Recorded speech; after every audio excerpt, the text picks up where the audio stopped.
नमस्कार साथियों, गौरव ज्ञान धारा में आपका स्वागत है।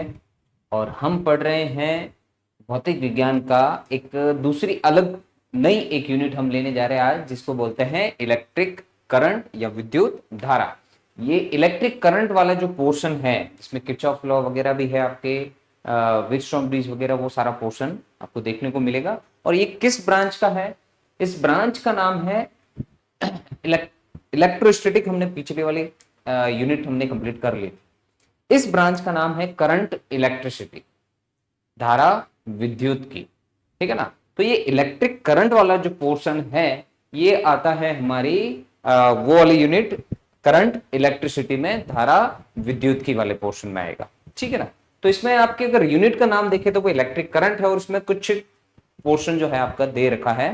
लेकिन फिर भी इलेक्ट्रिक करंट क्या होती है, उससे रिलेटेड क्या क्या चीजें इसमें आपको देखने को मिलेगी, वो सारी चीजें भी मैं थोड़ी बेसिक चीज आपको बताऊंगा। उसके बाद आपके जो मेन यूनिट में जो पोर्शन दे रखा है वो मैं कराऊंगा आपको। तो देखिए, विद्युत धारा क्या होता है, आप सभी जानते हैं कि किसी भी चालक में जब भी विभव या पोटेंशियल दिया जाता है, जब भी किसी चालक में विभव या पोटेंशियल दिया जाता है, तो उसमें धारा प्रवाहित होती है, मतलब आवेश जो है वो प्रवाहित होते हैं। ठीक है ना? किसी भी कंडक्टर के अंदर, तो किसी भी कंडक्टर में जितने भी आवेश प्रवाहित हो रहे हैं एक पर्टिकुलर टाइम में, उसी को हम इलेक्ट्रिक करंट या विद्युत धारा कहते हैं। इलेक्ट्रिक करंट या विद्युत धारा मतलब the rate of flow of charge is known as electric current, विद्युत धारा, जिसकी ऐसा यूनिट होती है एम्पियर। ठीक है ना? तो विद्युत धारा किसके कारण मिलती है? हमको पोटेंशियल देने से। जब पोटेंशियल अगर किसी ऑब्जेक्ट को देंगे, किसी भी कंडक्टर को देते हैं, तो उसमें कुछ ना कुछ चार्जेस जो है फ्लो करते हैं। ठीक है ना? तो जितना भी पोटेंशियल से उससे चार्जेस फ्लो कर रहे हैं, ठीक है ना? तो पोटेंशियल जो है, ओम्स लॉ अगर आपने पढ़ा है, ओम्स लॉ आपने पढ़ा हुआ होगा, तो ओम्स लॉ क्या कहता है कि जितने भी पोटेंशियल हम देते हैं, उसमें जितने भी करंट फ्लो हो रही है, वो करंट उस पोटेंशियल के डायरेक्टली प्रोपोर्शनल होती है, मतलब उस पर निर्भर करती है, विभव पर, धारा जो है। ठीक है ना? तो करंट जो है वो V के डायरेक्टली क्या होती है? प्रोपोर्शनल होती है। ये ओम का नियम है। चलिए, तो अभी स्टार्ट करते हैं अपने इलेक्ट्रिक करंट क्या होती है, वो तो आपको पता ही है। अब इलेक्ट्रिक करंट जो है किसकी वजह से मिलती है? चार्ज। अब देखिए, पिछली जो यूनिट में हमने पढ़ा था उसमें चार्ज को या आवेश को हमने रेस्ट पे रखा था, स्टेशनरी पोजीशन पे रखा था। अब हम क्या करेंगे? चार्ज को मूव करवाएंगे। पिछली यूनिट जो हमने इलेक्ट्रोस्टैटिक पढ़ी थी, धारा विद्युत की, उसमें हमने चार्ज को मूव नहीं कराया था, वो रेस्ट पे रखा था चार्ज को, आवेश वहां पे स्थिर अवस्था में था। लेकिन यहां पे हम क्या करेंगे? आवेश को मूव करवाएंगे। तो जब आवेश मूव करेगा तो ही धारा हमको देखने को मिलेगी। आवेश की विपरीत दिशा में धारा जो है वो प्रवाहित होती है किसी भी चालक में, मतलब करंट चार्ज जिधर भी फ्लो करेगा उसकी अपोजिट डायरेक्शन में हमेशा करंट जो है फ्लो करती है। ठीक है ना? तो जितने भी चार्ज फ्लो करेंगे उतनी ही करंट वहां पे हमको दिखने को मिलेगी। जितने ज्यादा चार्जेस फ्लो करेंगे तो करंट, अमाउंट ऑफ करंट जो है, मतलब विद्युत धारा की जो मात्रा है वो भी बढ़ती है। चार्ज अगर बढ़ता है, ज्यादा चार्ज अगर फ्लो करेगा, तो अमाउंट ऑफ करंट भी हमको ज्यादा देखने को मिलेगा। तो इलेक्ट्रिक करंट जो किसकी वजह से मिल रही है? चार्ज के फ्लो के कारण। मतलब इस पूरी यूनिट में हम चार्ज को फ्लो करते हुए भी ही जितने भी इंसिडेंट्स इससे देखने को मिलते हैं, जितनी भी घटनाएं इससे देखने को मिलेगी, वो सारी हम इस यूनिट में पढ़ेंगे, जिसको करंट इलेक्ट्रिसिटी कहते हैं, धारा विद्युत की कहते हैं। ठीक है ना? इसी का पोर्शन है विद्युत धारा। तो विद्युत धारा क्या होती है? आवेश प्रवाह की दर, है ना, या the rate of flow of charge.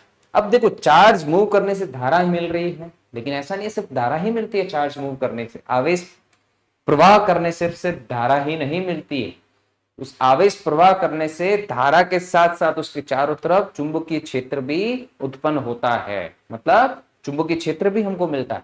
और जब हमने पिछले अगर वेव या तरंगों वाले चैप्टर में अगर हम देखें, ऑसिलेशन वाले में, तो वहां पे तरंगों का एक प्रकार लिया था हमने, विद्युत चुंबकीय तरंगे। तो वो विद्युत चुंबकीय तरंगे भी किसकी वजह से प्रवाहित होती है या किसकी वजह से उत्पन्न होती है? किसी ना किसी चार्ज के फ्लो के कारण। मतलब कोई अगर आवेशित कण है तो उस आवेशित कण के फ्लो होने के कारण या प्रवाह होने के कारण या मूव करने के कारण। ठीक है ना? तो जब भी चार्ज क्या करता है? मूव करता है, तो वहां पे इलेक्ट्रोमैग्नेटिक वेव्स भी प्रोड्यूस होती है। ठीक है ना? चलिए, तो अब हम क्या करते हैं? विद्युत धारा क्या होती है, ये किस ब्रांच का है, उसको हम करते हैं। चलते हैं अपनी स्लाइड्स की तरफ। देखिए क्या है, अब मैंने आपको यही बताया था कि ये जो यूनिट कौन सी यूनिट में आती है, ये कौन सी ब्रांच या कौन सी शाखा में आती है? ये करंट इलेक्ट्रिसिटी, जिसको हम धारा विद्युत की कहते हैं हिंदी में, है ना? करंट इलेक्ट्रिसिटी या धारा विद्युत की कहते हैं। अब करंट इलेक्ट्रिसिटी क्या होती है? The current electricity is the branch of physics that deals with the flow of electric charges, usually electrons लेते हैं हम थ्रू अ कंडक्टर। मतलब current electricity is the branch of physics with that deals with the flow of electric charge. देखिए flow of electric charge, अब यहाँ पे charge rest पे नहीं है, चार्ज क्या कर रहा है, मोशन कर रहा है, ठीक है ना। तो इस पूरे यूनिट में हम चार्ज को मोशन में ही लेंगे। अब रेस्ट वाली जो चीज थी चार्ज की, उसके जितने भी इंसिडेंट्स हो सकते थे वो हमने पिछली यूनिट में देख लिए, जिसको हमने स्थिर वैद्युत की बोला था, यहाँ इलेक्ट्रोस्टैटिक बोला था। अब यहाँ पे इलेक्ट्रोस्टैटिक नहीं है, करंट इलेक्ट्रिसिटी है। क्या है, करंट इलेक्ट्रिसिटी, ठीक है ना। अब इस पूरी अगर हम यूनिट को देखें, इस यूनिट का नाम है, ब्रांच का नाम है करंट इलेक्ट्रिसिटी। करंट इलेक्ट्रिसिटी या धारा विद्युत की ब्रांच है, जैसे इलेक्ट्रोस्टैटिक ब्रांच थी, ठीक है ना, जिसमें हमने क्या किया था, आवेश को स्थिर ही रखा था। अब इस वाली यूनिट में हम क्या करेंगे, आवेश को स्थिर नहीं रखेंगे, मोशन करवाएंगे। जब वो मोशन करेगा तो उससे क्या क्या नई चीजें हमको देखने को मिलती है, वो सारी चीजें इसमें हम पढ़ेंगे, ठीक है ना। अब मेन अपना मोटिव क्या है, इलेक्ट्रिक करंट पे, है ना।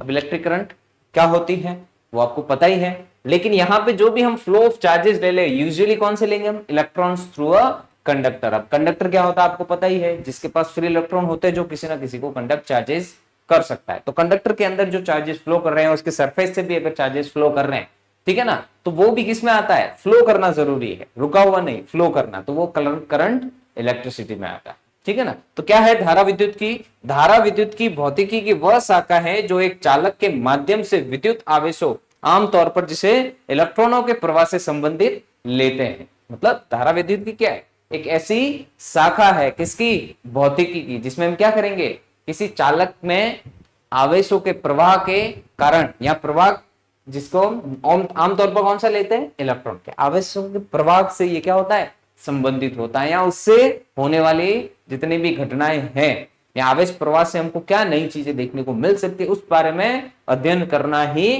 धारा विद्युत की कहलाती है। अब देखिए अगर हम यहाँ पे इसके नाम को अगर डिवाइड करें तो एक तो मिल रहा है हमको करंट, और दूसरी चीज क्या मिल रही है, इलेक्ट्रिसिटी। कई लोग इलेक्ट्रिसिटी और करंट को सेम मानते हैं, लेकिन सेम नहीं होती है। करंट तो ये होगी, अपने को पता है इलेक्ट्रिक करंट, ठीक है ना, करंट मतलब इलेक्ट्रिक करंट। और इलेक्ट्रिसिटी क्या होती है, electricity is the form of energy, है ना।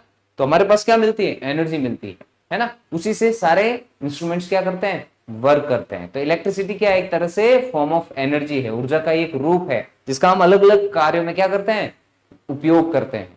इलेक्ट्रिसिटी क्या है, फॉर्म ऑफ एनर्जी, या फिर इलेक्ट्रिसिटी इज द पावर भी कह सकते हैं, मतलब एनर्जी ट्रांसफर होता है हमारे पास, है ना। Rate of flow of energy भी हम इलेक्ट्रिसिटी कह सकते हैं, the rate of flow of energy, जो कि एक तरह से क्या है, रेट ऑफ वर्क क्या होता है, या रेट ऑफ एनर्जी, एक तरह से पावर ही मिलती है, ठीक है ना।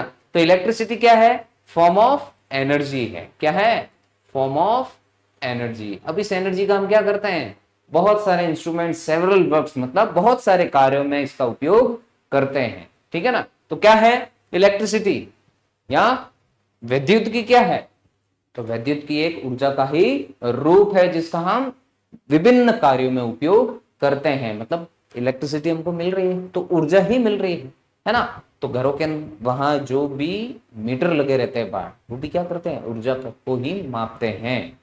क्या मापते हैं, ऊर्जा को, जिसको हम 1 यूनिट या 1 किलोवाट आवर कहते हैं, है ना।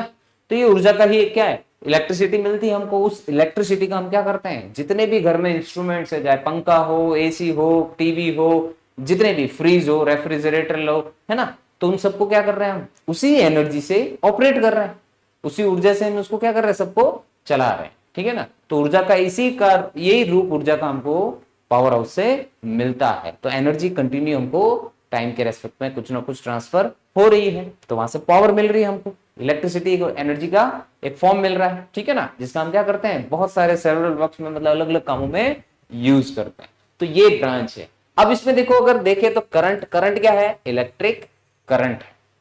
क्या है, इलेक्ट्रिक करंट। अब इलेक्ट्रिक करंट क्या होती है, electric current is defined as the rate of flow of charge. क्या होता है, आवेश के प्रवाह की दर को विद्युत धारा कहते हैं, ये आप पढ़ चुके हो, पहले से पता है आपको। और आई इज इक्वल टू क्या होता है, क्यू बाय टी होता है। आई इज इक्वल टू क्या होता है, क्यू बाय टी, है ना। देखिए आवेश प्रवाह की दर, आवेश प्रवाह की दर, और अगर यहाँ पे टोटल चार्ज ना लेके अगर छोटे से एक पर्टिकुलर चार्ज का अमाउंट अगर ले कि भाई dt टाइम में इतना है, तो ये भी आप ले सकते हैं। आवेश प्रवाह की दर, ठीक है ना, एक पर्टिकुलर टाइम पीरियड में कितने चार्जेस किसी भी कंडक्टर में से फ्लो कर रहे हैं, वो उसकी करंट को डिनोट करते हैं। उसकी करंट या कौन सी इलेक्ट्रिक करंट या विद्युत धारा को क्या करते हैं, वो अंकित करते हैं। और उसकी यूनिट क्या होती है, एम्पियर होती है, ठीक है ना, एम्पियर। अब विद्युत धारा को कौन मापता है, अमीटर, एमीटर जिसको बोलते हैं, ठीक है ना। और विभव को कौन मापता है, विभव को नहीं, विभव मापी भी होती है एक चीज, वो चलो बाद की बात है। लेकिन जैसे अमीटर है वैसे वोल्ट मीटर भी होता है, ठीक है ना। तो वोल्ट मीटर क्या करता है, किसी भी सर्किट में किन्हीं दो बिंदुओं के मध्य विभव के अंतर को मापता है। विभव के अंतर को, अगर पोटेंशियल डिफरेंस कहीं पे अगर मेजर करना है तो हम वोल्ट मीटर का यूज करते हैं। अब वोल्ट मीटर की जगह पे हम पोटेंशियल मीटर भी यूज कर सकते हैं, विभव मापी जिसको बोलते हैं। वोल्ट मीटर से भी ज्यादा एक्यूरेट वैल्यू अगर हमको मेजर करनी है तो हम पोटेंशियल मीटर का यूज करते हैं। 12th के प्रैक्टिकल में आपने किया होगा, मीटर ब्रिज भी किया होगा ना आपने। पोटेंशियल मीटर, उसमें वायर लगा रहता है बहुत लंबा सा, ठीक है ना, जो कि जब टच करते तो कुछ ना कुछ डिफ्लेक्शन मिलता है, ठीक है ना। तो वो जो इंस्ट्रूमेंट होता है वो एग्जैक्ट पोटेंशियल डिफरेंस जो है किन्हीं दो पॉइंट्स के बीच में वो मेजर करता है। तो अगर पोटेंशियल एग्जैक्ट मेजर करना है तो पोटेंशियल मीटर जो है वहां पे विभव मापी का उपयोग करते हैं। लेकिन वोल्ट मीटर भी बताता है, लेकिन उसके जितना एग्जैक्ट वैल्यू नहीं बताता, मतलब इतना ज्यादा भी डिफरेंस नहीं होता, बहुत कम डिफरेंस होता है, एरर जो होती है बहुत कम मिलते हैं वहां पे, ठीक है ना। लेकिन इसीलिए क्योंकि वो इजी टू यूज है, voltmeter easy to use है, ठीक है ना। चलिए, तो दर, आवेश प्रवाह की दर को हम क्या बोलते हैं, विद्युत धारा बोलते हैं। इसको आई द्वारा डिनोट किया जाता है। तो क्या होता है, कितने आवेश है इसमें Q, और कितने टाइम के लिए, कि जितने भी सेकंड के लिए उसमें इतने आवेश एक सेकंड में प्रवाहित हुए, तो वो उसकी धारा को अंकित करते हैं या डिनोट करते हैं कि भाई एक पर्टिकुलर एक सेकंड में इतना अमाउंट ऑफ चार्ज उसमें ट्रांसफर हुआ। और हमने देखो पिछले वाले में हमने इसकी चार्ज की वो ली भी थी हमने, Q इक्वल टू एन करके, है ना। क्या थी, प्रॉपर्टी थी, Q हमेशा किसकी फॉर्म में रहता है, Ne की फॉर्म में। तो कितने नंबर ऑफ इलेक्ट्रॉन एक कूलम में होते हैं वो भी हमने निकाले थे कि वो भी इतना होता है। चलो, तो ये तो हो गई विद्युत धारा या धारा विद्युत की। अब देखिए यहाँ पे एक कंडक्टर लिया हमने, एक चालक लिया जिसकी लंबाई कितनी है, L है ना, L लंबाई का एक चालक है। अब इसको अगर हम विभव देते हैं दोनों एंड्स पर, इसको बैटरी से कनेक्ट करते हैं, तो क्या होगा, पोटेंशियल जो है वो पॉजिटिव से नेगेटिव जो है वो क्या है, पोटेंशियल इस पर मिल रहा है, पॉजिटिव से नेगेटिव करंट फ्लो होगी, है ना। और इलेक्ट्रॉन कहां होंगे, अब यहाँ पे देखो इलेक्ट्रॉन उधर साइड जा रहे हैं, मतलब नेगेटिव पोर्शन इधर है और पॉजिटिव इधर है, करंट ऐसे फ्लो होगी। ये तो होगी देखो करंट की डायरेक्शन, और बाकी सारे इलेक्ट्रॉन्स किधर जा रहे हैं, किधर जा रहे हैं, करंट की अपोजिट डायरेक्शन में, ठीक है ना। क्योंकि देखिए बैटरी का जो नेगेटिव टर्मिनल है वो क्या करेगा, चार्ज ट्रांसफर करेगा, ठीक है ना। तो इसके अंदर जो भी जितने भी फ्री इलेक्ट्रॉन्स होंगे वो किधर की तरफ आएंगे, इस पॉजिटिव टर्मिनल की तरफ। तो जितने चार्जेस इसमें फ्लो करेंगे उसकी विपरीत दिशा में ही हमको करंट मिलेगी, ठीक है ना। चार्जेस जितने होंगे, अगर आवेश प्रवाह होगा, चार्ज फ्लो करेगा तो ही हमको करंट मिलेगी, अदरवाइज करंट नहीं मिलेगी, ठीक है ना। तो जितने भी चार्जेस इसमें एक पर्टिकुलर टाइम में, जितने भी चार्जेस जो है, ये दिख रहा है आपको रेड रेड रेड पोर्शन, ठीक है ना। अब देखो हर एक पे वी लिखा हुआ, मतलब पोटेंशियल ये कितना दे रहा है, वो तो वी ही दे रहा है ना। तो इस पोटेंशियल के कारण जितना भी उनको एनर्जी मिल रही है वो एनर्जी गेन करके इस कंडक्टर से क्या हो रहे हैं, फ्लो कर रहे हैं, ठीक है ना। इस कंडक्टर से होकर क्या कर रहे हैं, फ्लो कर रहे हैं, ठीक है ना। तो अब ऐसा नहीं है कि भाई ये सीधे सीधे ही फ्लो करते हैं, ऐसा नहीं है। तो जब इस पर पोटेंशियल दिया जाता है, जब इस पर पोटेंशियल दिया जाता है तो चार्जेस सब क्या कर रहे हैं, देखो ये पॉजिटिव टर्मिनल की तरफ फ्लो कर रहा है कुछ ना कुछ, क्योंकि यहां से इलेक्ट्रॉन ये भी एक ट्रांसफर करेगा, तो कुछ इलेक्ट्रॉन सारे किधर आएंगे, पॉजिटिव की तरफ, और करंट जो है उन चार्जेस के अपोजिट डायरेक्शन में फ्लो करती है, ठीक है ना। अब कैसे फ्लो करती है, ऐसा नहीं कि भाई सीधे सीधे मूव कर रहे हैं, ऐसा नहीं है, ये रैंडम इनकी मोशन होती है अंदर। जैसे पोटेंशियल दिया जाता है तो ये क्या करते हैं, इस कंडक्टर में से फ्लो करना स्टार्ट करते हैं, मतलब उसके चार्जेस जो है एनर्जी गेन करके वहां से निकलने की कोशिश करते हैं। अब इसका देखो क्रॉस सेक्शन एरिया ए दे रखा है, ठीक है ना।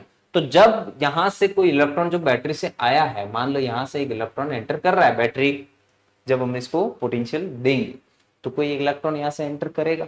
अब जितनी वेलोसिटी से वो एंटर करता है उतनी ही वेलोसिटी से वो बाहर भी निकलता है, जिसको हम बोलते हैं ड्रिफ्ट वेलोसिटी। अब ये ड्रिफ्ट वेलोसिटी क्या होती है, या अपवाह वेग बोलते हैं इसको। अब क्या होता है अपवाह वेग? अपवाह मतलब जो उसमें से निकल के आता, मतलब किसी कंडक्टर के अंदर जो चार्ज फ्लो कर रहे हैं, ठीक है ना, तो उनके अपवाह के कारण, इलेक्ट्रॉनों के अपवाह का जो वेग है उसी को अपवाह वेग बोलते हैं या ड्रिफ्ट वेलोसिटी बोलते हैं। ड्रिफ्ट करना मतलब एक तरह से रगड़ते हुए है ना, टकराते हुए है ना, ठीक है।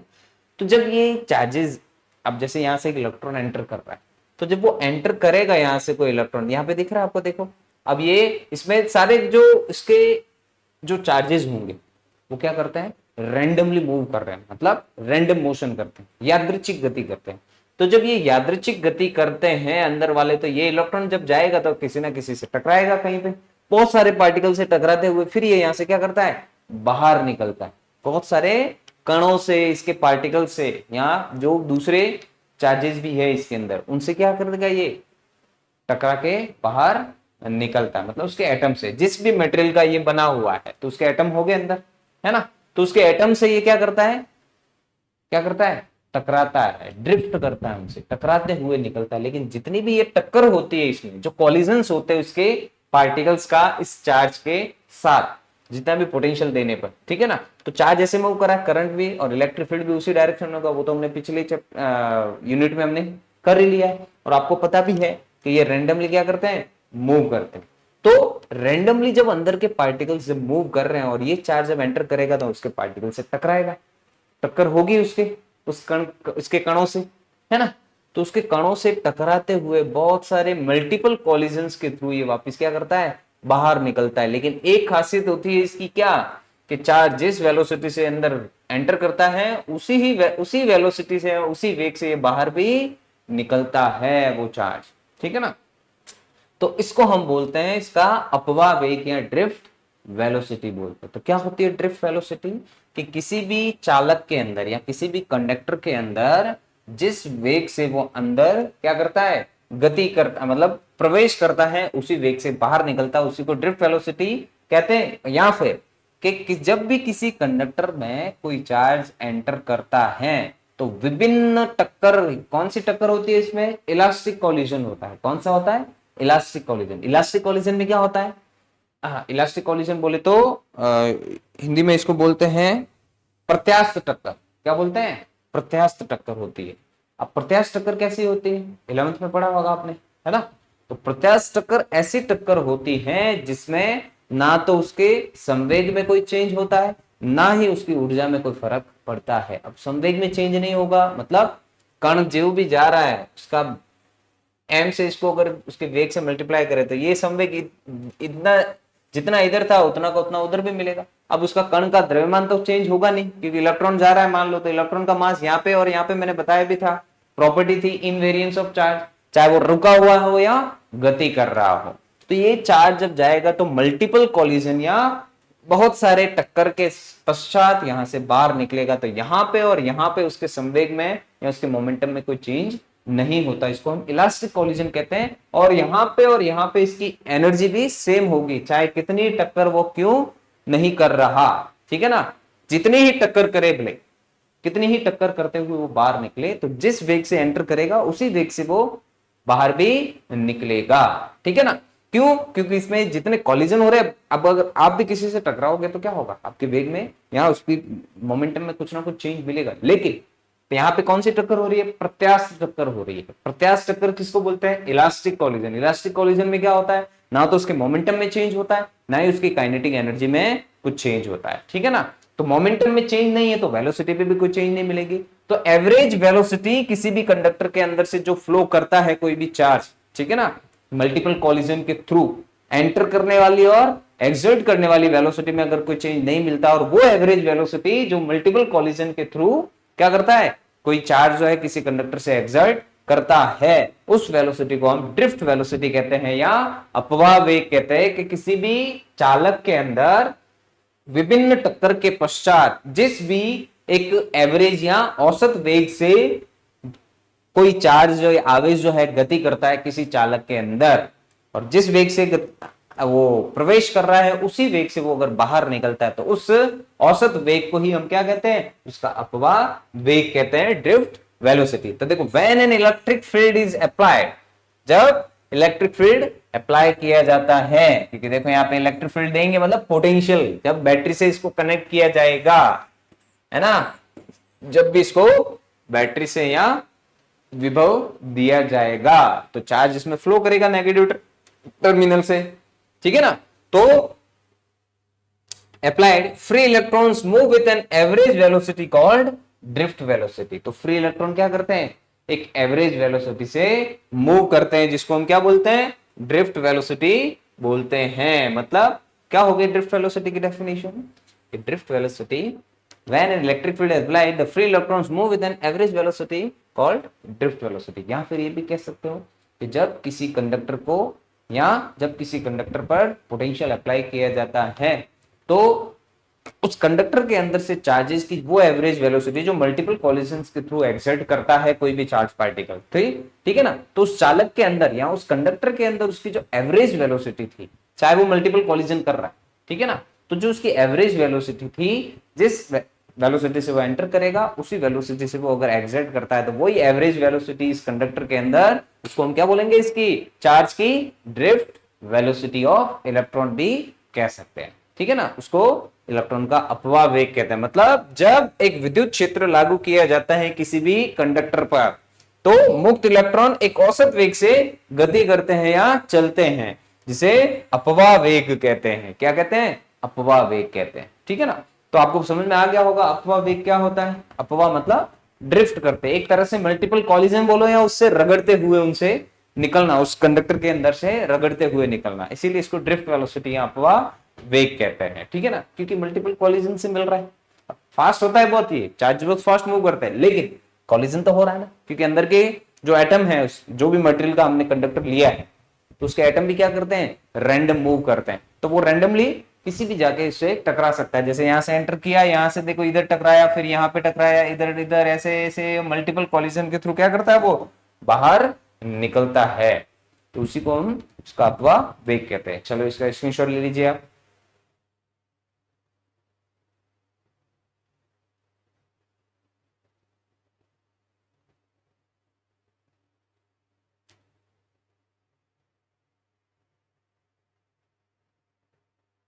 चलिए, तो ये तो हो गया अपने चार्ज के मोशन से हमको क्या क्या चीज देखने को मिली, इलेक्ट्रिक करंट क्या होती है, धारा विद्युत की क्या होती है, सब आपको समझ में आ गया। अब हम लेते हैं और भी कुछ इससे रिलेटेड चीजें हैं, जैसे करंट डेंसिटी क्या होती है, ओम का नियम क्या कहता है, रेजिस्टेंस क्या होता है, रेजिस्टिविटी, तो इन सारी चीजों के भी, क्योंकि इनको भी मैं एक्सप्लेन कर, वैसे तो आपको पता होगा लेकिन फिर भी थोड़ा और एक्सप्लेन मैं कर देता हूँ, क्योंकि जो भी आपका मेन टॉपिक जो है इस यूनिट का वो है किरचॉफ्स लॉ। तो इस किरचॉफ्स लॉ में भी ये सारी चीजें काम आ सकती है, इसीलिए मैं आपको ये थोड़ी सी चीजें बता सकता हूँ और हो सकता है इन पर बेस्ड भी कोई क्वेश्चन बना दे, ठीक है ना।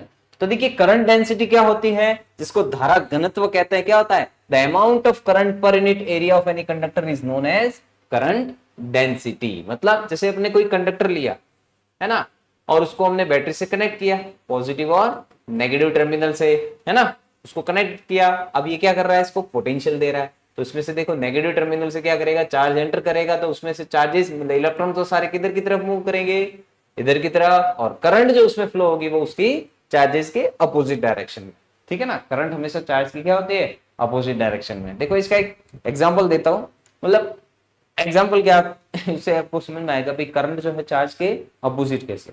सीढ़ियां चढ़ते हैं तो सीढ़ियों को मान लो आप क्या है, चार्ज है ना, सीढ़ियां क्या है, चार्ज है, और आप अपने आप को करंट लो तो आप ऊपर चढ़ रहे हो ना, तो जितनी सीढ़ी आप पीछे छोड़ रहे हो मतलब चार्ज है, मतलब वो सीढ़ियां है तभी आप ऊपर चढ़ पा रहे हो, अगर सीढ़ियां नहीं होगी तो क्या आप ऊपर चढ़ पाओगे, नहीं। तो यही चीज है कि चार्ज अगर फ्लो करेगा तो ही करंट उसके अपोजिट डायरेक्शन में मिलेगी। आप भी सीढ़ियों पे चढ़ रहे हो, सीढ़ियां पीछे छूटती जा रही है ना, आप उसके विपरीत दिशा में क्या कर रहे हो, गति कर रहे हो, ठीक है ना। तो जितना चार्ज पीछे रहेगा, मतलब जितना चार्ज आएगा उतना ही आप आगे मूव कर पाओगे, सीढ़ियां होगी तब तक आप चढ़ पाओगे, सीढ़ियां नहीं होगी तो क्या चढ़ पाओगे, वही है।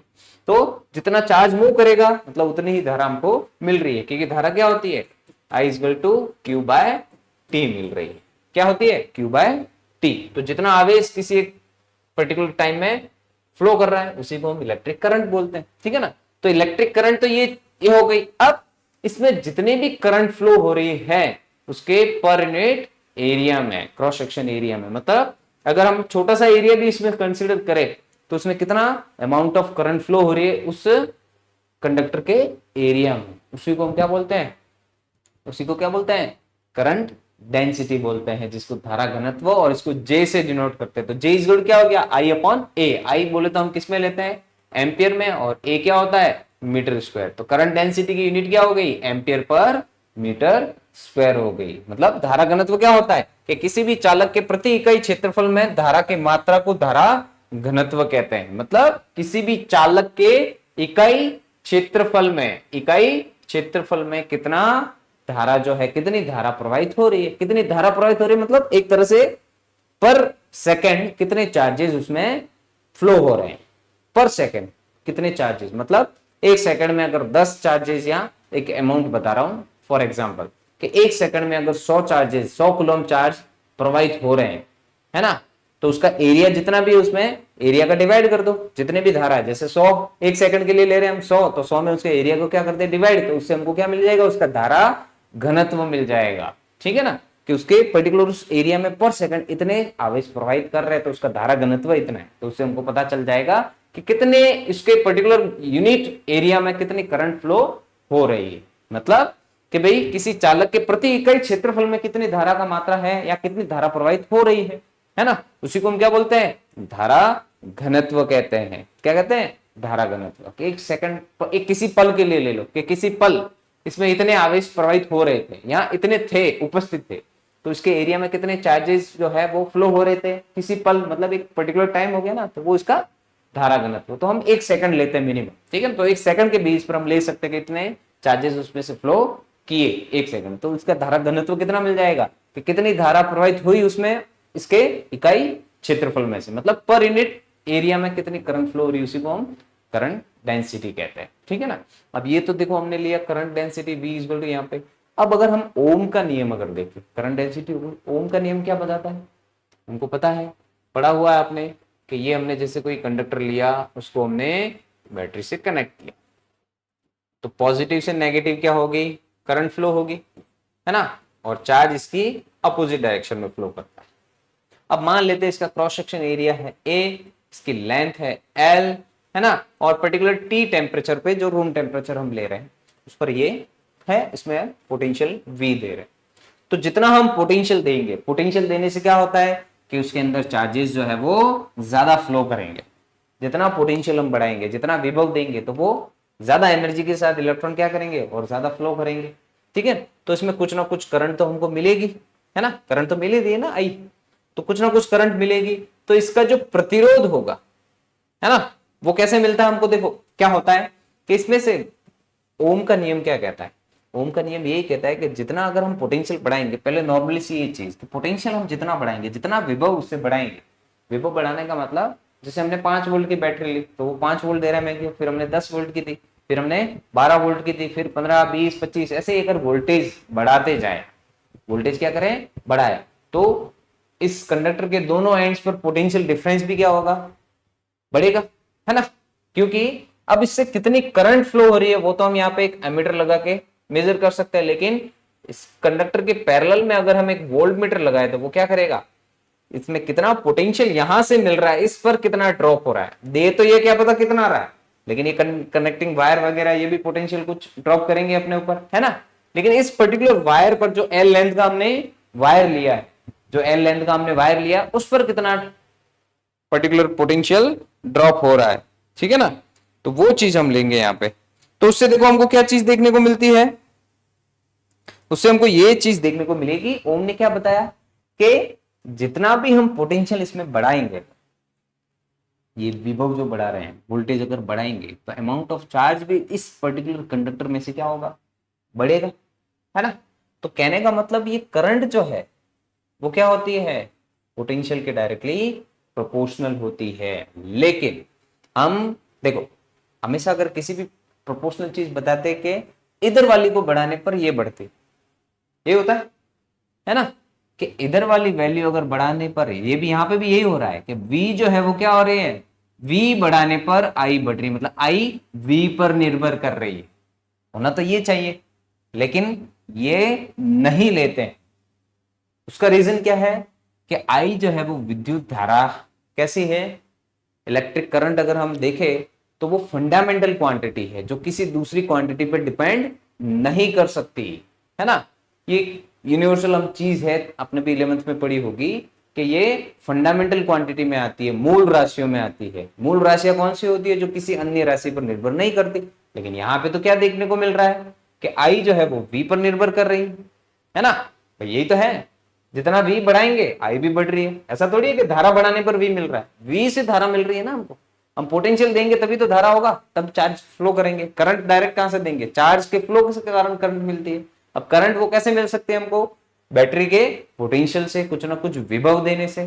तो ये नहीं लेते, क्यों? क्योंकि ये क्या है? एक मूल राशि है, फंडामेंटल क्वांटिटी है जो किसी दूसरी राशि पर निर्भर नहीं कर सकती। इसलिए हम क्या लेते हैं? v is directly proportional to I लेते हैं। v is directly proportional to I. अब इससे तो क्या है कि जितनी धारा बढ़ाएंगे उतना पोटेंशियल बढ़ना चाहिए, ऐसा नहीं है, लेकिन इस कारण से वो v इज प्रोपोर्शनल टू आई ले रहे हैं। मतलब जितना पोटेंशियल बढ़ाते हैं उतनी ही करंट भी क्या होती है? बढ़ती है। अगर पोटेंशियल कम करते हैं तो करंट भी कम होती है किसी भी कंडक्टर में। लेकिन इसकी भी कुछ लिमिटेशंस हैं, ओम के नियम की भी क्या है? कुछ लिमिटेशंस है कि जब पोटेंशियल हम ज्यादा बढ़ाते हैं तो चार्जेस का फ्लो ज्यादा होता है, तो ड्रिफ्ट भी ज्यादा करेंगे, मतलब ज्यादा टक्कर होगी तो उससे हीट भी ज्यादा बढ़ जाती है। तो लोअर पोटेंशियल के लिए v is directly proportional to I हमको मिलता है ओम के नियम के अनुसार, लोअर पोटेंशियल पे और मिनिमम रेजिस्टेंस पे। लोअर पोटेंशियल और मिनिमम रेजिस्टेंस पे तो हमको v is directly proportional to I मिलता है किसी कंडक्टर के लिए। लेकिन अगर हाई पोटेंशियल लेते हैं तो वहां पे कुछ टेम्परेचर भी क्या है? देखने को मिलता है, इंक्रीज होने देखने को मिलता है। अगर कोई भी इंस्ट्रूमेंट आप ज्यादा टाइम तक उसमें से पोटेंशियल तो मिल ही रहा है ना, हमने एनर्जी तो दे रहे हैं, इलेक्ट्रिसिटी, ज्यादा टाइम तक वो ड्रॉन होता है तो वो भी गर्म होता है। कोई भी इंस्ट्रूमेंट लो, ज्यादा टाइम तक अगर ड्रॉन होगा या चलेगा तो वो गर्म होता है। तो उसका कारण यही है, कंटिन्यू अगर चार्जेस उसमें फ्लो करेंगे, ड्रिफ्ट के कारण ही मिलता है, ड्रिफ्ट से ही चार्ज फ्लो करते हैं, अपवाह के कारण ही मिलता है। तो उस अपवाह से, उन टक्कर से, घर्षण की वजह से कुछ ना कुछ करंट के कारण या चार्जेस के घर्षण के कारण कुछ ना कुछ हीट जो है वहां पे प्रोड्यूस होती, ठीक है ना। तो लोअर पोटेंशियल के लिए ओम्स लॉ जो है एप्लीकेबल होता है, हाई पोटेंशियल पर एप्लीकेबल नहीं होता। v जो है i के डायरेक्टली प्रोपोर्शनल नहीं रहता। तो लोअर पोटेंशियल और लोअर रेजिस्टेंस पर ही ओम्स लॉ एप्लीकेबल होता है, v is directly proportional to i मिलता है। लेकिन अगर हाई पोटेंशियल यहां पे देंगे तब वहां पे करंट जो है का डायरेक्टली प्रोपोर्शनल नहीं रहती, क्योंकि कुछ हीट प्रोड्यूस होने से करंट का अमाउंट जो है वो रेजिस्टेंस बढ़ जाता है।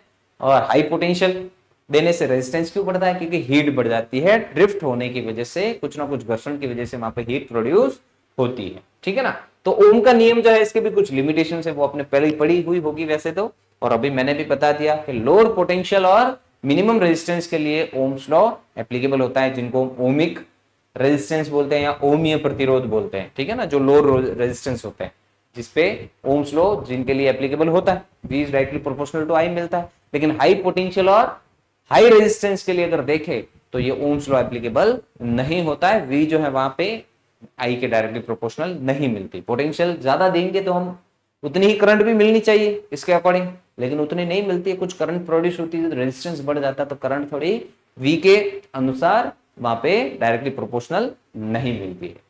चलिए, तो ये हो गया ओम का नियम क्या कहता है, v is directly proportional to i। तो v इज इक्वल टू हमको क्या मिलता है? i r मिलता है। अब जब भी हम प्रोपोर्शनल साइन हटाते हैं तो क्या लगता है? कांस्टेंट लगता है। यहाँ पे कांस्टेंट क्या है? r है, जिसको हम क्या बोलते हैं?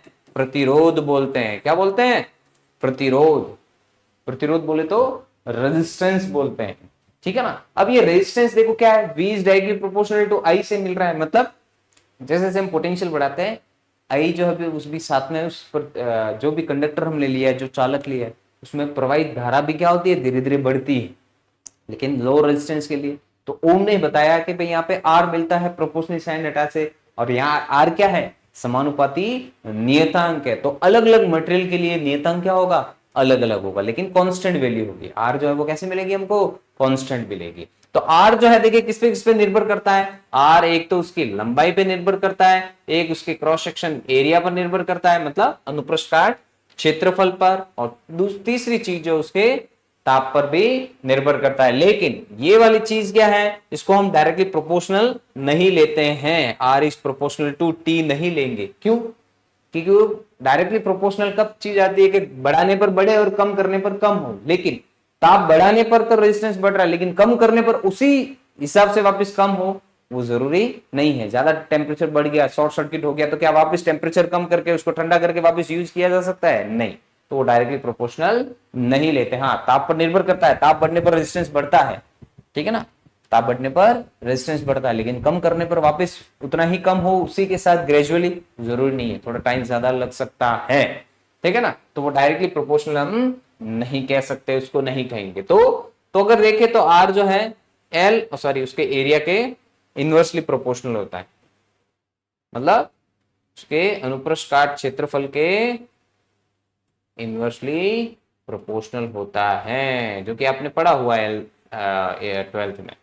तो आर इक्वल टू हमको मिलता है रो एल अपॉन ए मिलता है। अब ये रो क्या है?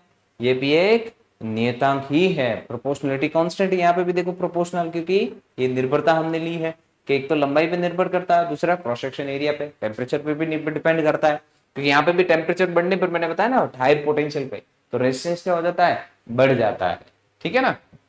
चलिए, तो R equal to rho L upon A. तो ये R क्या होता है? अगर हम देखें ओम के नियम के अनुसार, तो यहां पे हमको क्या चीज देखने को मिल रही है? अगर हम V और I में अगर यहां पे क्या करें V और I में अगर हम क्या करें, अगर कर्व बनाए, V is directly proportional to I है, तो V और I के बीच में कर्व कैसा मिलेगा हमको? स्ट्रेट कर्व मिलेगा। और यहाँ पे अगर इसका हम स्लोप ले, तो स्लोप क्या मिलेगा? देखो थीटा इक्वल टू क्या मिलता है? अगर टेन थीटा ले, क्योंकि स्लोप हमेशा किससे मिलता है? टेन थीटा से, तो टेन थीटा इक्वल टू क्या मिलेगा हमको? ये टेन थीटा जो इसका स्लोप है वो इसका प्रतिरोध को ही बताता है। प्रतिरोध कितना मिलेगा इस सर्किट के लिए, इस कंडक्टर का प्रतिरोध कितना होगा, वो ये कर्व से भी हम पता कर सकते हैं, अगर V डायरेक्टली प्रोपोर्शनल अगर मिलता है तो देखिए टेन थीटा इक्वल टू क्या मिलेगा? Perpendicular upon base. परपेंडिकुलर कितना है? V है, और बेस कितना है? I है। तो R इक्वल टू कितना मिल रहा है? देखो V अपॉन I। और वही चीज अगर यहां से देखे तो यहाँ पे भी देखिए R इक्वल टू कितना मिलेगा? V अपॉन I करके ही मिलेगा। तो यहां से हम क्या कर सकते हैं? ऐसे इसका प्रतिरोध निकाल सकते हैं, ये ओम के नियम के अनुसार। तो प्रतिरोध को ही ये टेन थीटा, इसका जो टेंजेंट है वो प्रतिरोध को क्या करता है? इंडिकेट करता है, शो करता है। चलिए, तो ये प्रतिरोध क्या होता है? ये देखिए, प्रतिरोध को हम रेजिस्टेंस बोलते हैं, है ना। रेजिस्टेंस क्या है? प्रतिरोध क्या है? कि विद्युत धारा या आवेश के मार्ग में आने वाली बाधा को प्रतिरोध बोलते हैं। विद्युत धारा या आवेश जो प्रवाह हो रहा है किसी भी चालक के अंदर, उसके रास्ते में या उसके पथ में जितनी भी बाधा होती है, जो रोकता है उसको, ठीक है ना, प्रवाह होने, इजीली फ्लो होने नहीं देता है, आसानी से जो प्रवाहित होने नहीं देगा, उसको हम क्या बोलते हैं? प्रतिरोध कहते हैं। क्या बोलते हैं? प्रतिरोध। तो विद्युत धारा या आवेश के मार्ग में आने वाली बाधा को प्रतिरोध कहते हैं। इसको R से डिनोट करते हैं, और R इक्वल टू कितना मिलता है हमको? V अपॉन I मिलता है किसी भी कंडक्टर के लिए। मतलब रेजिस्टेंस क्या होता है? The obstacle in the path of the electric current और चार्ज इज कॉल्ड रेजिस्टेंस। जितना भी ऑब्स्टेकल होता है किसी भी कंडक्टर के इलेक्ट्रिक करंट या चार्ज को फ्लो करने में, जितना भी किसी भी कंडक्टर में से अगर कोई इलेक्ट्रिक करंट या चार्ज के पाथ में जितना भी ऑब्स्टेकल होता है, उसी को हम क्या बोलते हैं? रेजिस्टेंस बोलते हैं। अब ये किससे मिल रहा है? जो भी कंडक्टर ले रहे हो उसके मटेरियल के कारण मिल रहा है, क्योंकि मैंने बताया था अभी टक्कर होके बहुत सारे टक्कर के पश्चात वो बाहर आता है, तो कुछ ना कुछ तो उसको रुकावट मिल रही है ना, बीच में ही टाइम ज्यादा लग रहा है ना, फ्लो होने में, है ना, तो रुक रहा है कुछ ना कुछ तो कोई भी मटेरियल जो हम ले रहे हैं, कोई भी मटेरियल जो ले रहे हैं, वो कितना आवेशों को, प्रवाह का को बाधित कर रहा है या कितना ऑब्स्टेकल क्रिएट कर रहा है, ठीक है ना, उसी को हम क्या बोलते हैं? रेजिस्टेंस बोलते हैं। ये चीजें आप सब पढ़ चुके हैं। अब देखिए, हर एक मटेरियल के लिए रेजिस्टेंस अलग अलग होता है, अलग अलग मटेरियल के लिए रेजिस्टेंस क्या होता है? अलग अलग, लेकिन हर एक के लिए कांस्टेंट होता है। अलग अलग मटेरियल के लिए अलग अलग, लेकिन सेम मटेरियल के अगर आप वायर्स ले रहे हो तो उनका रेजिस्टेंस क्या रहेगा? सेम रहेगा, ठीक है ना। क्यों? क्योंकि यहाँ पे देखिए क्या मिल रहा है, ये किसके फलस्वरूप मिल रहा है? इस प्रोपोर्शनलिटी के साइन हटाने के बाद ये R कांस्टेंट लग रहा है, तो इसीलिए ये R की वैल्यू क्या रहती है? कांस्टेंट रहती है। लेकिन इसकी वैल्यू भी देखो चेंज हो सकती है, ये खुद किस पे निर्भर कर रहा है? अब जैसे कॉपर है तो कॉपर का रेजिस्टेंस एक फिक्स होता है कि उसके एटम उसको कितना चार्ज को फ्लो होने से रोकेंगे या उसका मटेरियल जो है कितना रोकेगा, लेकिन उसी की अगर लंबाई बढ़ाए तो उसका प्रतिरोध और भी बढ़ जाएगा। आवेश को प्रवाह होते, क्योंकि अगर छोटा सा पोर्शन है वायर का तो उसमें से आवेश जल्दी से फ्लो करेगा, कम टकराएगा और जल्दी से आ जाएगा बाहर। लेकिन वही अगर लंबाई बढ़ी तो उसको ज्यादा पथ टकराते हुए बाहर निकलना है, ड्रिफ्ट करते हुए, और ज्यादा लंबाई बढ़ेंगे तो उसका प्रतिरोध क्या होगा, और ज्यादा बढ़ेगा। ठीक है ना। अब एक तो दो जने ही खड़े, आपको दो जनों को आपने अलग करके आप निकल गए, आप मान लो कि आप आवेश हो, दो जने आपके पास आगे खड़े हैं, उनको दोनों को आपने हटा के ले लिया, तो थोड़ा बहुत ऑब्स्टेकल तो मिला ना आपको, कोई नहीं मिल रहा था इजीली चलोगे आप, लेकिन दो जने छड़े उनको आपने हटाया। वो अगर बहुत लंबी भीड़ लगी हुई उसमें से अगर आप लोगों को निकलने के लिए बोल रहे तो क्या होगा, और भी ज्यादा ऑब्स्टेकल क्रिएट होता है। तो ये ऑब्स्टेकल बढ़ेगा तो देखो, जब आप बहुत ज्यादा भीड़ में से निकलते हो तो आपका शरीर गर्म होता है ना, हीट प्रोड्यूस होती है। तो वैसे ही चार्ज के लिए भी है, वो भी जब टकरा के बहुत सारा घर्षण के फलस्वरूप जाएगा तो उसमें भी क्या होगी, हीट प्रोड्यूस होती है, कुछ ना कुछ ताप ताप जो है उसका बढ़ता है। ठीक है ना। तो देखिए इस लंबाई से भी, दूसरी चीज इसके अनुप्रस्थ काट क्षेत्रफल पर भी निर्भर करती है, लेकिन उसके इनवर्सली प्रोपोर्शनल होती है। कहने का मतलब अगर किसी भी वायर का, देखिए यहां से थोड़ा चौड़ा है और यहां से पतला है ना, तो यहां से तो वो उसको एंटर करने के लिए ज्यादा एरिया मिल रहा है, तो नंबर ऑफ पार्टिकल्स भी हो सकता है कम टकराए, उससे रेंडमली मूव कर रहे हैं ना, हो सकता है कम टकराए मिले क्योंकि एरिया ज्यादा है। और वो यहाँ पे जाएगा तो किसी ना किसी से ज्यादा ही टकराएगा इसके कंपैरिजन में। जैसे कि मान लो आपको एक खिड़की से निकलने के लिए बोला है, फास्ट जाना है आपको, एक खिड़की से निकलने के लिए बोला है और एक बड़ा दरवाजा है, तो आप इजीली किसमें से निकल पाओगे। अब आप अकेले नहीं हो, मान लो बहुत सारे, क्योंकि चार्ज भी अकेला फ्लो फॉलो नहीं करता, बहुत सारे एक साथ Q इक्वल टू एन की फॉर्म में क्या करते हैं, फ्लो करते हैं, है ना। तो अगर आपको बहुत 5-6 लोगों को एक साथ बोल दिया जाए कि खिड़की से जल्दी से बाहर निकलो, और 5-6 लोगों को बोला कि इस दरवाजे से बाहर निकलो, तो दरवाजे वाले जल्दी निकल पाएंगे या खिड़की वाले, दरवाजे वाले, क्योंकि एरिया बड़ा है तो वो 5-6 लोग आराम से, एरिया बड़ा है तो निकल जाएंगे, लेकिन खिड़की छोटी है, छोटी होती है दरवाजे के कंपैरिजन में, तो खिड़की से निकलने में क्या होगा, उनको थोड़ा ऑब्स्टेकल या बाधा लगेगी। ठीक है ना। तो वही अगर क्रॉस सेक्शन एरिया, अनुप्रस्थ काट क्षेत्रफल बढ़ाते हैं तो प्रतिरोध कम होता है, क्योंकि दरवाजा बड़ा है, बढ़ा दिया ना हमने एरिया, तो वो इजीली फ्लो करेगा, तो बाधा कम लगेगी, कम पार्टिकल से टकराएगा वो और इजीली फ्लो करेगा। वो अगर खिड़की ले, एरिया कम कर दिया हमने तो ज्यादा बाधा लगेगी, फ्लो तो करेंगे, बाहर तो निकल जाएंगे कैसे भी करके, लेकिन टाइम ज्यादा लगेगा, उनको बाधा कुछ ना कुछ मिलेगी, ऑब्स्टेकल ज्यादा मिलेगा दरवाजे के कंपैरिजन में। ठीक है ना। तो यही चीज है, तो इसीलिए हमको आर इज क्या मिल रहा है, रो एल अपॉन ए। तो प्रतिरोध क्या होता है, ऑब्स्टेकल होता है, किसी भी पाथ, किसी भी चार्ज या इलेक्ट्रिक करंट के पाथ में जो ऑब्स्टेकल होता है उसी को हम क्या बोलते हैं, रेजिस्टेंस बोलते हैं, प्रतिरोध बोलते हैं। विद्युत धारा या आवेश के मार्ग में आने वाली बाधा को हम क्या बोलते हैं, प्रतिरोध कहते हैं। ठीक है ना। अब यहां से देखो हमको एक चीज मिली है, प्रतिरोध की निर्भरता को अगर देखें, प्रतिरोध के रेजिस्टेंस की डिपेंडेंसी के बेसिस पर अगर देखें तो हमको एक चीज मिल रही है यहाँ पे, रो क्या है, रेजिस्टिविटी, प्रतिरोधकता कहते हैं इसको, रेजिस्टिविटी। देखो वीटी मतलब कुछ ना कुछ एबिलिटी शो करेगा, ये प्रॉपर्टी शो करेगा। ऐसे वर्ड जब आते हैं ना, रेजिस्टिविटी, कंडक्टिविटी, तो इस टाइप के वीटी या सीटी करके ऐसा कुछ वर्ड पीछे लगता है, मतलब वो कुछ ना कुछ हमेशा एबिलिटी ही शो करते हैं। तो रेजिस्टिविटी किसकी होगी, उस कंडक्टर की ही होगी जो चार्जेस को क्या कर रहा है, ऑब्स्टेकल प्रोवाइड कर रहा है। तो वो कितना प्रोवाइड कर रहा है, उसकी उस एबिलिटी को हम क्या बोलते हैं, रेजिस्टिविटी बोलते हैं, या प्रतिरोधकता। मतलब द प्रॉपर्टी और ability of material to resist flow of charge या फ्लो ऑफ करंट भी कह सकते हैं। ठीक है ना। तो कोई भी मटेरियल जो ले रहे हैं हम, चाहे कॉपर ले रहे हो या जो भी कंडक्टर ले रहे हो, कॉपर ले रहे हो, गोल्ड ले रहे हो, सिल्वर ले रहे हो, ठीक है ना। एक तो लिया आपने गोल्ड, एक लिया सिल्वर और एक कॉपर लिया, तो सबसे ज्यादा कंडक्टिविटी किसकी होगी, रेजिस्टेंस सबसे ज्यादा किसका होगा, सबसे ज्यादा कॉपर का होगा इन दोनों के कंपैरिजन।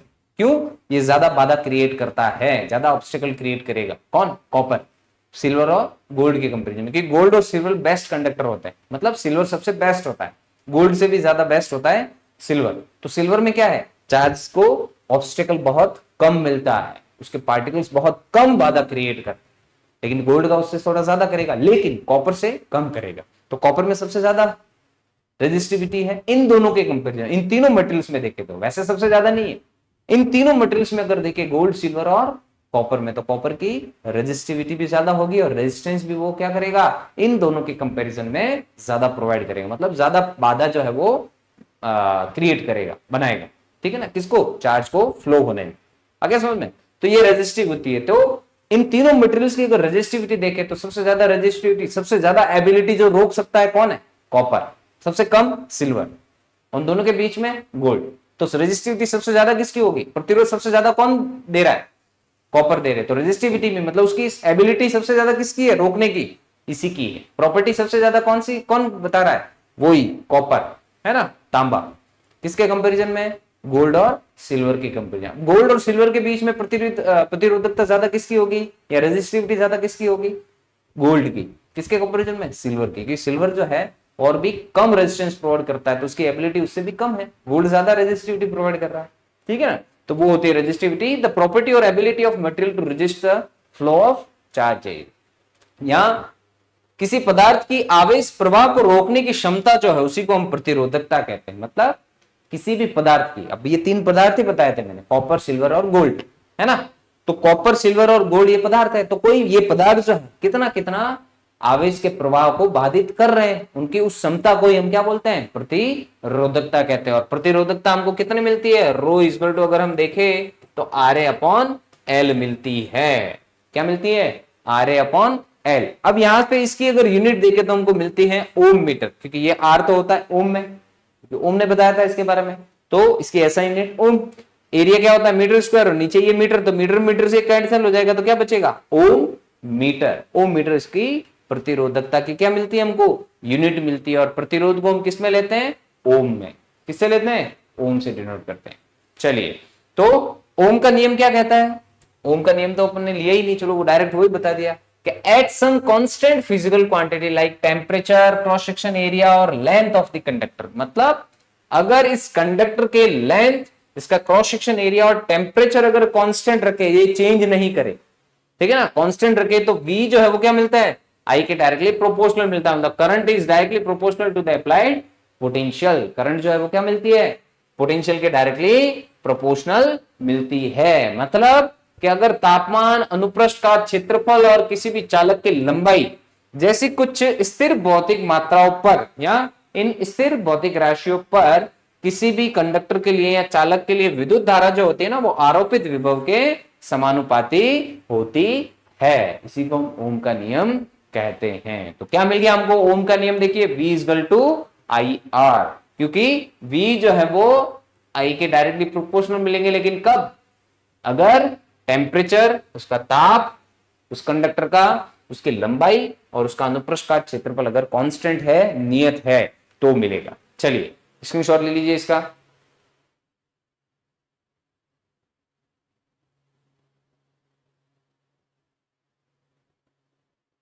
चलिए अब आगे चलते, देखो अपने जो मेन टॉपिक जो आप इस यूनिट में आपको मिलेगा वो है किरचॉफ्स लॉ। इसी पर बेस्ड आपको ज्यादा क्वेश्चन देखने को मिल सकता है इस यूनिट में से, ठीक है ना। तो किरचॉफ्स लॉ देखो कितने प्रकार के हैं, दो टाइप के हैं। कौन कौन से, एक तो जंक्शन लॉ और एक लूप लॉ। मतलब एक संधि नियम है और दूसरा लूप नियम है। जो संधि नियम है उसको धारा नियम भी कहते हैं, और जो लूप नियम है उसको विभव का नियम भी कहते हैं। मतलब पोटेंशियल लॉ भी इसको कहते हैं, लूप लॉ भी, और ऊपर वाला जो है वो करंट लॉ भी इसको कहते हैं, किरचॉफ करंट लॉ और किरचॉफ वोल्टेज लॉ। इसीलिए KCL और KVL है, KCL और KVL, ठीक है ना। अब देखिए दो किरचॉफ के लॉ है ना, पर इन्हीं पर बेस्ड आपको ज्यादा क्वेश्चन, यही है दो लॉ, ये और ये। अब देखो क्या है, मैं बता देता हूँ।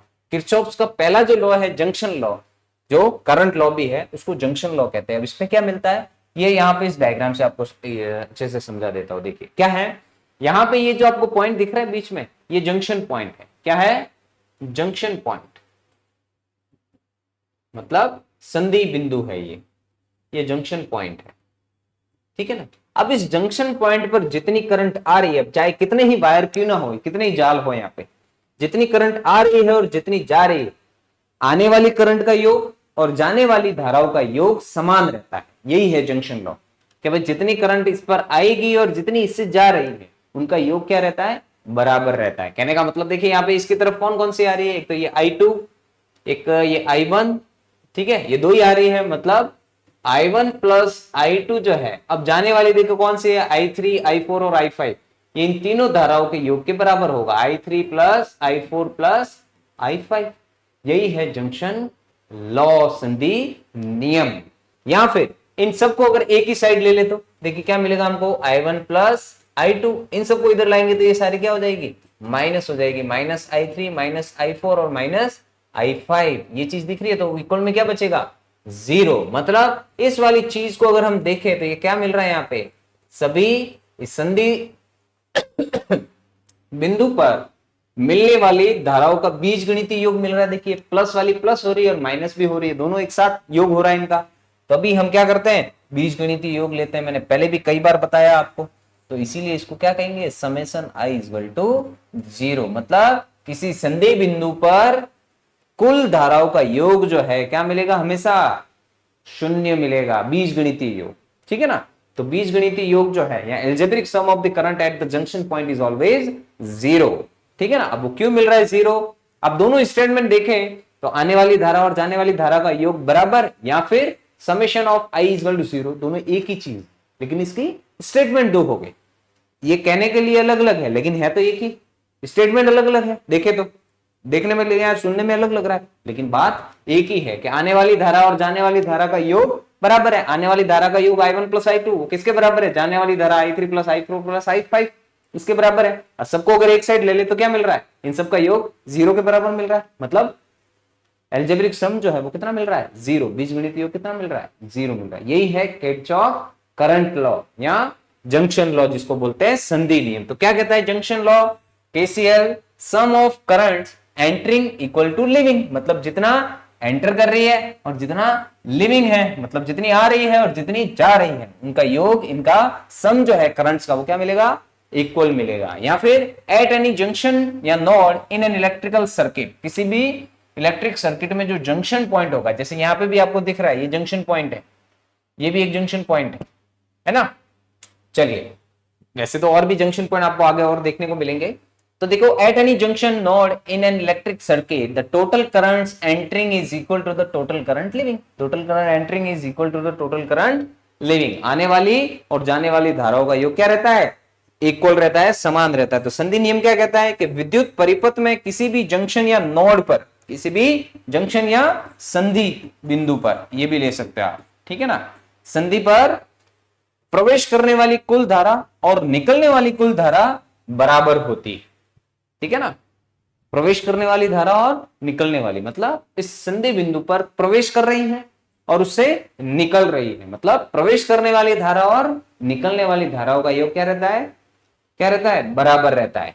और कि सभी धाराओं का बीज गणितीय योग शून्य होता है। Summation I equal to zero, summation I equal to zero. यही है किरचॉफ करंट लॉ या जंक्शन लॉ, क्योंकि इसमें जंक्शन पॉइंट देखने को मिल रहा है।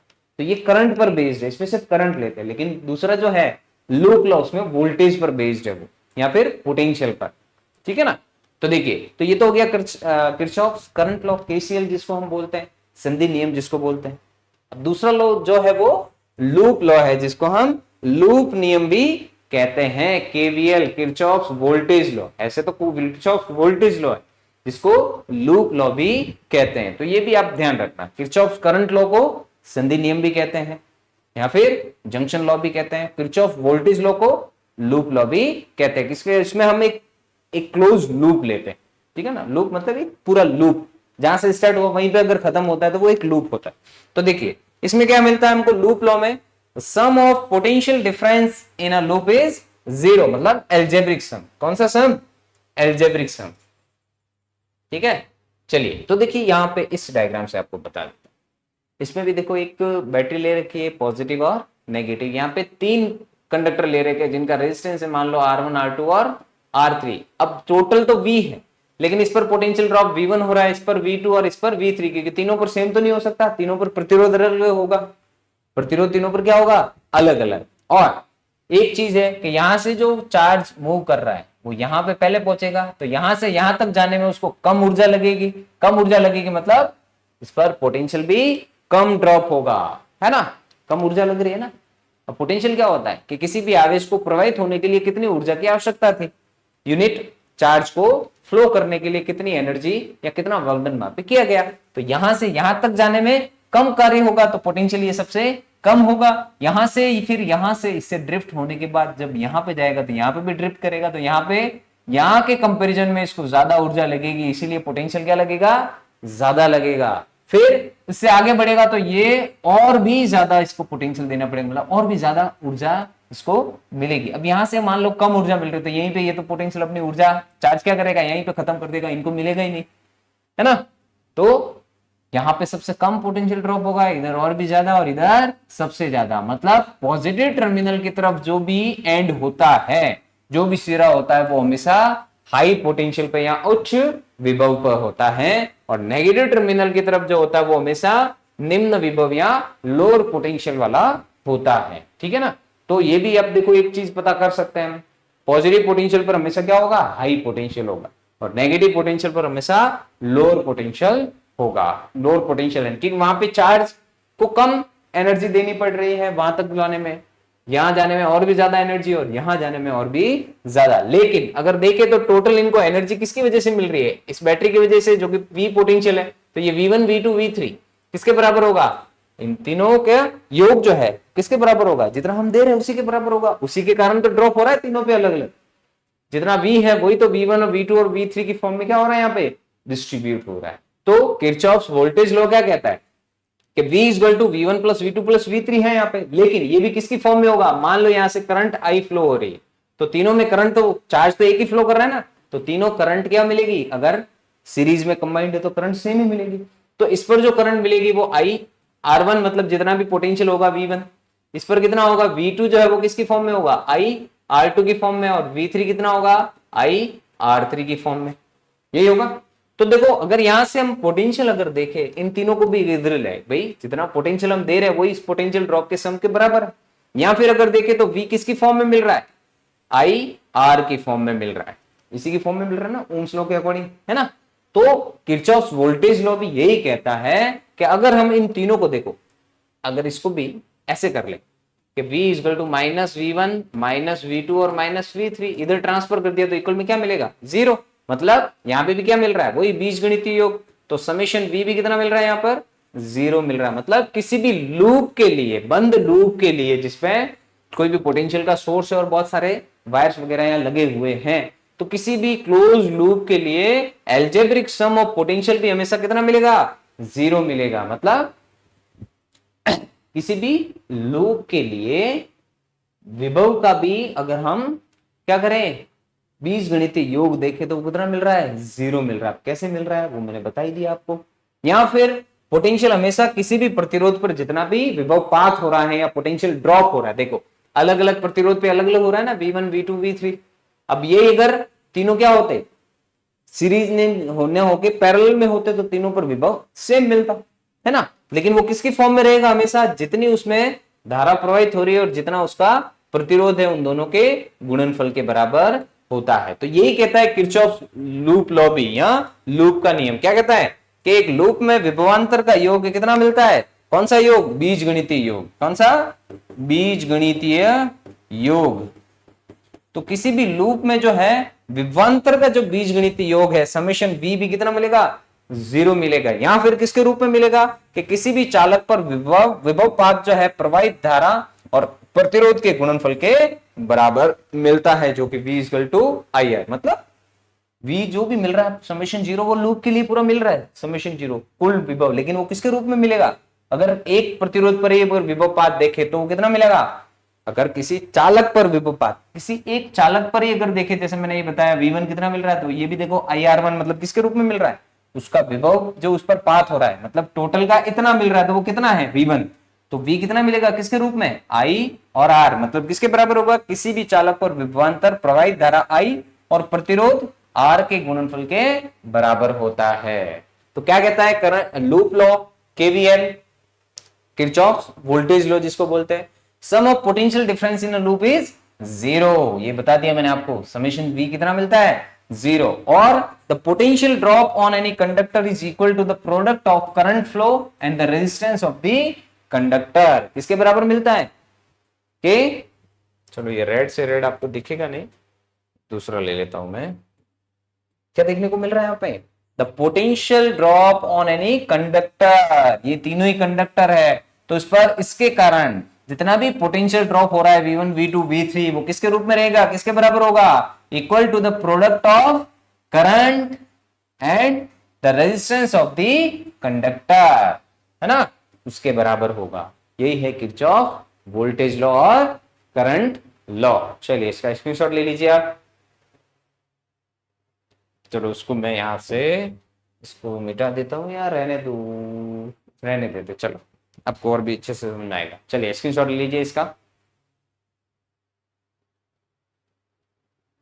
चलिए अब देखिए केवीएल और केसीएल इनका यूज कैसे करना है वो हम ले रहे हैं। देखिए अब यहाँ पे आपको दिख रहा है कि ये भी एक सर्किट है, इलेक्ट्रिक सर्किट है, ये भी एक इलेक्ट्रिक सर्किट है और ये भी इलेक्ट्रिक सर्किट है। अब देखिए यहाँ पे एक 10 वोल्ट की बैटरी लगी है और इसमें 5 वोल्ट की बैटरी। अब इसमें क्लोज लूप अगर देखे तो बंद लूप कितने, एक तो ये वाला, एक ये वाला और एक अगर पूरा बार बार वाला ले तो 3 लूप है यहाँ पे, टोटल कितने, 3 लूप। अगर हम इसको फर्स्ट ले, जैसे ये फर्स्ट लूप है ना, और ये सेकंड लूप ले लिया। केवीएल और केसीएल का यूज कैसे करना है, देखिए अब यहाँ पे अगर फर्स्ट लूप में देखें तो ये पॉजिटिव टर्मिनल उधर की तरफ है और नेगेटिव टर्मिनल, तो करंट किधर की तरफ फ्लो करेगी, इधर की तरफ। अब मान लेते इसमें से I1 करंट फ्लो हो रही है इस बैटरी में से, तो जितनी फ्लो बाहर की तरफ पॉजिटिव से दे रहे हो, सबसे पहला काम यही करो उतना ही उसके अंदर भी दे दो नेगेटिव टर्मिनल की तरफ, क्योंकि जंक्शन लॉ यही तो कहता है जितनी करंट जाएगी उतनी आएगी, यही तो है जंक्शन लॉ, है ना। तो उसका उपयोग कर रहे हैं हम कि जितनी आ रही है उतनी बाहर भी जाएगी। योग क्या होता है दोनों का, बराबर, यही तो लिया था हमने, आने वाली धारा और जाने वाली धाराओं का योग बराबर। तो इस पर्टिकुलर बैटरी से कितनी करंट फ्लो हो रही है, मान लेते हैं I1, तो उतनी I1 वापस दे दो। अब इसमें भी वही करो, मान लेते हैं कि इसमें से करंट कितनी I2 फ्लो हो रही है, बाहर की तरफ जा रही है, तो I2 उसके अंदर भी वापस दे दो। सबसे पहला काम अगर इस टाइप का कोई क्वेश्चन आए तो सबसे पहला काम आप यही करो, धारा को अंदर जितनी दे रहे हो उतनी बाहर भी निकाल दो। मतलब पॉजिटिव टर्मिनल से जितनी बाहर करंट फ्लो हो रही है, नेगेटिव टर्मिनल पर भी उतना ही करंट आप फ्लो कर दो, ठीक है ना, दे दो आप। अब देखो इससे क्या चीज देखने को मिलेगी हमको, यहाँ पे अगर इस लूप, अब इसमें देखो, अब इसमें आपको देख सकते हैं कि किसके बेस पर आपको करंट की डायरेक्शन लेनी है, इसके बेस पे लेनी है या इसके बेस पे, उस लूप की डायरेक्शन क्या लेनी है। तो देखिए यहाँ पे पॉजिटिव टर्मिनल से आप ले लेते कि भाई ये इसकी लूप की डायरेक्शन हो गई, और यहाँ पे पॉजिटिव टर्मिनल से देखे तो ये इसकी लूप की डायरेक्शन हो गई, ऐसे लेना है आपको, ठीक है। अब यहाँ से देखो I1 करंट फ्लो हो रही है, यहाँ पे भी कितनी करंट फ्लो हो गई I1, यहाँ से हमने I2 ले ली है, तो यहाँ से देखो ये करंट जो आ रही है तो ये कुछ ना कुछ तो इसके अंदर I3 डिस्ट्रीब्यूट करेगी, है ना। अब ये I3 जाके देखो यहाँ पे क्या हो जाएगी, वापस I3 है लेकिन ये डिस्ट्रीब्यूट हो जाएगी अब किसमें, यहाँ से देखो I2 जा रही है और इधर से कितनी जा रही है, I1 जा रही है, तो I3 भी क्या करेगी, यहाँ से जो आ रही है यहाँ से उसमें से ये इसके इतनी माइनस हो जाएगी, ठीक है ना। तो यहाँ से तो हमको I1 ही मिलेगी। अब यहाँ से I2 जा रही है तो यहाँ पे आगे अब I2 तो जाएगी नहीं, यहाँ पे कितनी जाएगी, I2 माइनस I1 जाएगी, कितनी जाएगी, I2 minus sorry I2 minus I3 current जो है इसमें से फ्लो होगी, क्योंकि I3 इधर इसमें से थोड़ी इसने ट्रांसफर की है ना, सॉरी I1, यहाँ से I1 आ रही थी ना, तो ये वाला रेस्पेक्ट में हम ले रहे इसके रेस्पेक्ट में, ठीक है ना। तो वो चीज, तो इसके अकॉर्डिंग आप करंट की डायरेक्शन भी बता सकते हैं। चलो अब ये करंट की डायरेक्शन वगैरह कैसे क्या लेनी है वो मैं आपको अगली क्लास में बताऊंगा। अभी आप यहाँ पे लूप की डायरेक्शन कैसे लेनी है वो मैं आपको बता देता हूँ। देखिए तो जैसे ये फर्स्ट लूप है, तो यहाँ फर्स्ट लूप में सबसे पहले तो आपको मैंने बता दिया कि जितनी करंट आ रही है उतनी करंट उसमें भेज भी दो, है ना। अब यहाँ से जैसे I1 आ रही है, यहाँ से मान लो कि भाई I2 जा रही है, तो जितनी भी करंट होगी वो दोनों यहाँ पे आके मिक्स हो जाएगी। चलो वो मैं बाद में बताऊंगा, अभी आप लूप की डायरेक्शन लेना सीखो। पॉजिटिव से अगर मान लो इसके रेस्पेक्ट में आप ले रहे तो ये पॉजिटिव से नेगेटिव आ गया इधर इस लूप की डायरेक्शन। अब इधर अगर आप चाहते हो कि भाई इस वाले बैटरी से रेस्पेक्ट में ले या फिर इसके रेस्पेक्ट में, जैसे भी आपको लेना है उसके रेस्पेक्ट में आप ले सकते हैं। तो इसके लिए अपन ने ये वाला ले लिया लूप की डायरेक्शन, है ना। तो ये लूप की डायरेक्शन हमेशा पॉजिटिव से नेगेटिव ही हो, आपके लिए थोड़ा इजी रहेगा, सहूलियत भी होगी। वही अगर यहाँ पे पॉजिटिव ये नेगेटिव है तो इसमें भी देखिए वही करंट जितनी आ रही है उतनी वापस अंदर भी भेज दिए, लेकिन लूप की डायरेक्शन इसमें क्या मिलेगी, ये मिलेगी। इसमें भी लूप की डायरेक्शन आप ऐसे ले सकते हो। यहाँ पे देखिए एक ही बैटरी है तो लूप की डायरेक्शन यही रहेगी सबके लिए, क्योंकि एक ही ये देखिए पॉजिटिव से नेगेटिव, दूसरा कोई सोर्स नहीं है। तो ये हो गई लूप की डायरेक्शन।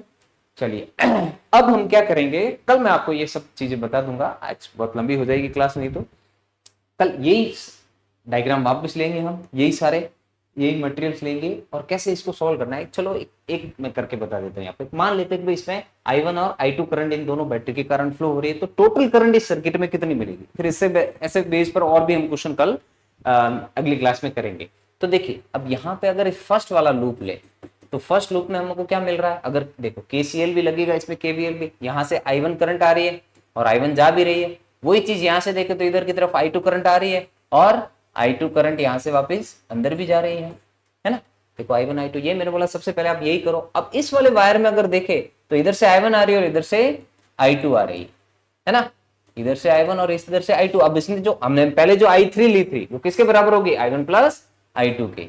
तो यहाँ पे आप चाहो तो I1 प्लस I2 ले सकते हो, या फिर आप चाहो तो I3 भी ले सकते हो। तो देखो पहले वाले लूप की डायरेक्शन, इसके लूप के डायरेक्शन में अगर जितनी करंट होगी वो तो हम पॉजिटिव लेंगे, बाकी नेगेटिव लेंगे। तो देखो फर्स्ट लूप के लिए अगर देखें तो वोल्टेज हमने कितना दिया है, 10। वोल्टेज लॉ के अकॉर्डिंग अगर देखें KVL तो 10 लिया हमने। यहाँ पे देखो करंट, इसमें रेजिस्टेंस कितना है, 20 है, और करंट कितनी फ्लो हो रही है, इसमें I1 फ्लो हो रही है।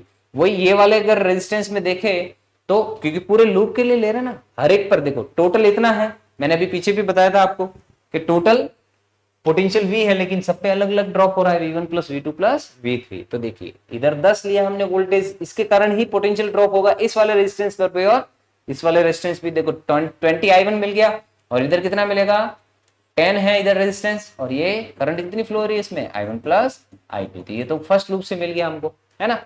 और दूसरे लूप से क्या मिलेगा, देखिए 5 वोल्ट है इधर और इसकी डायरेक्शन ये है ना। इधर भी देखियो ये एक सी लूप के डायरेक्शन में, तो इस पर नेगेटिव कुछ नहीं आएगा। 5 वोल्ट जो हमने लिया है यहाँ पे वो किसके बराबर होगा, देखो 50, और इसमें करंट कितनी फ्लो हो रही है, I2, और इस वाले में ये तो कॉमन दोनों में आ गया, देखिए है ना 10, और इस पर कौन सा होगा, I1 प्लस I2 मिलेगा, ये दोनों।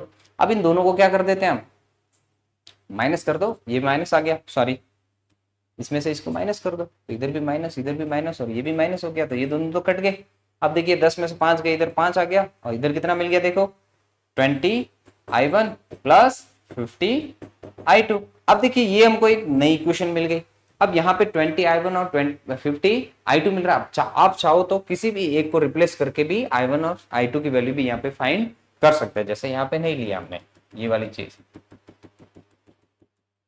ये लिया हमने, ये दो इक्वेशन हो। अब इसमें से इसको अगर सॉल्व करें तो 10 इक्वल टू कितना मिल जाएगा, देखो 30 I1, और इधर कितना मिल जाएगा 10 I2। वैसे कैसे इसको भी सॉल्व करें, देखो 5 इक्वल टू कितना मिल जाएगा 50 और 10 कितने 60 I2, और इधर कितना मिल रहा है 10 I1, है ना। तो इस वाली इक्वेशन में देखो 60 I2 है, यहाँ 10 I2, यहाँ 30 I1, और यहाँ पे कितना है 3 I1, तो 10 I1 है, सॉरी। तो इस इक्वेशन को अगर 3 से मल्टीप्लाई करें तो ये हो जाएगा 50, ये हो जाएगा 180 I2, और ये हो जाएगा 30 I1, ठीक है। अब देखो 30 I1 इधर भी मिल रहा है। अब इसमें से इसको माइनस कर दे, इस वाली इक्वेशन को नीचे लिख ले, इसके ये आ गया अपने पास 30 I1 आ जाएगा, और ये 10 I2। अब इसमें से इसको माइनस कर दो, ये भी माइनस, ये भी माइनस, तो देखिए 30 I1 कट जाएगा, अब सिर्फ I2 बचेगा।